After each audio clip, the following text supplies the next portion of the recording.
ఎన్నిక కాంగ్రెస్ కు చెలగాటం, టీడీపీకి ప్రాణ సంకటంగా మారింది. ఎమ్మెల్యే వెంకటరమణరెడ్డితో జరుగుతున్న ఉప ఎన్నికల్లో సంప్రదాయాన్ని పక్కన పెట్టి అభ్యర్థిని బరిలోకి దించింది కాంగ్రెస్. తమ అభ్యర్థి గెలుపు లాంఛనమేనని, భారీ మెజార్టీ సాధించాలన్నదే తమ లక్ష్యం అంటోంది టీడీపీ. కానీ కాంగ్రెస్ నుంచి గట్టి పోటీ ఎదురవుతుండడం తమ్ముళ్లను టెన్షన్ పెడుతోంది. నవ్యాంధ్రప్రదేశ్ ఏర్పాటయ్యాక మూడో ఉప ఎన్నిక జరుగుతోంది. నందిగామ, ఆళ్లగడ్డల తర్వాత ఇప్పుడు తిరుపతిలో బైపోల్కు తెరలిచ్చింది. ఈ ఎన్నికల్లో వైసీపీ పోటీకి దూరంగా ఉన్న తెలుగుదేశంతో కయ్యానికి సై అంది కాంగ్రెస్. దీంతో ఇరుపక్షాలు పోటాపోటీగా ప్రచారం చేస్తున్నాయి. గతంలో రాజశేఖర రెడ్డి హెలికాప్టర్ ప్రమాదంలో చనిపోయినప్పుడు జరిగిన ఉప ఎన్నికల్లో టీడీపీ పోటీకి దూరంగా ఉంది. దీంతో ఆయన భార్య వైఎస్ విజయలక్ష్మి ఏకగ్రీవంగా ఎన్నికయ్యారు. తర్వాత వైసీపీ ఆవిర్భావం, రాష్ట్ర విభజన వంటి పరిణామాలు చోటు చేసుకున్నాయి. నవ్యాంధ్ర ఆవిర్భావం తర్వాత తొలిసారిగా నందిగామ ఉప ఎన్నిక జరిగింది.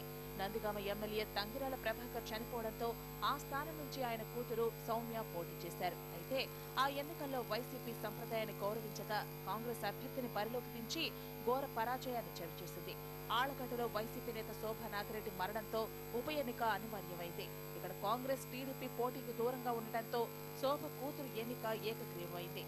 తిరుపతికి వచ్చేసరికి మళ్లీ సీన్ మొదటికొచ్చింది. టీడీపీ ఎమ్మెల్యే వెంకటరమణ మరణంతో ఖాళీ అయిన ఆ స్థానం నుంచి ఆయన భార్య సుగుణమ్మ పోటీ చేస్తున్నారు. ఇక్కడ వైసీపీ పోటీకి దూరంగా ఉన్న కాంగ్రెస్ మాత్రం బరిలోకి దిగింది. డ్వాక్రా మహిళ శ్రీదేవిని పోటీకి దింపింది. టీడీపీ అభ్యర్థి సుగుణమ్మకు సానుభూతితో అధికార పార్టీ అభ్యర్థి కావడం కలిసొచ్చే అంశం. ఇక కాంగ్రెస్ విషయానికి వస్తే రాష్ట్ర విభజన తర్వాత ఆ పార్టీకి ఏపీలో ప్రాతినిధ్యమే లేకుండా పోయింది. రాష్ట్రాన్ని ముక్కలు చేసిందనే కోపం వల్ల కాంగ్రెస్ పై జనంలో వ్యతిరేకత కొనసాగుతూనే ఉంది. మొన్న నందిగామ ఉప ఎన్నికల్లో అతి కష్టం మీద ఆ పార్టీకి 25,000 ఓట్లు వచ్చాయి.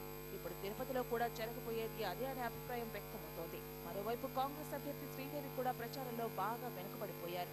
తిరుపతి ఉప ఎన్నికను ప్రతిష్టాత్మకంగా తీసుకున్న టీడీపీ మంత్రులు యనమల, నారాయణలకు ప్రచార బాధ్యతలే అప్పగించింది. బీసీలకు గాలం వేసేందుకు పయ్యావుల, ఎస్సీలను ఆకట్టుకోవడానికి జూపూడి రంగంలోకి దిగారు. అటు మిత్రపక్షమైన బీజేపీ కూడా తమ దళిత మారకతో టీడీపీ అభ్యర్థి తరఫున ప్రచారం చేయిస్తోంది.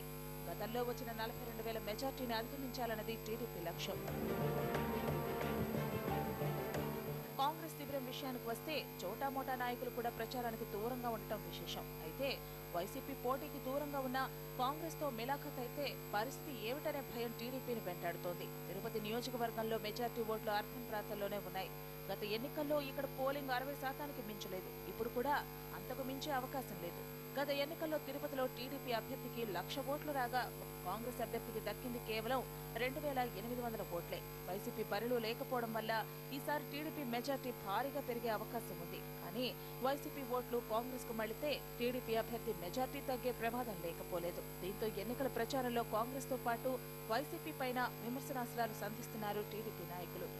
మొత్తానికి ఏపీ సీఎం సొంత జిల్లాలో జరుగుతున్న ఎన్నికల్లో తెలుగు తమ్ముళ్లు పార్టీ పరువు ఎలా కాపాడతారో చూడాలి.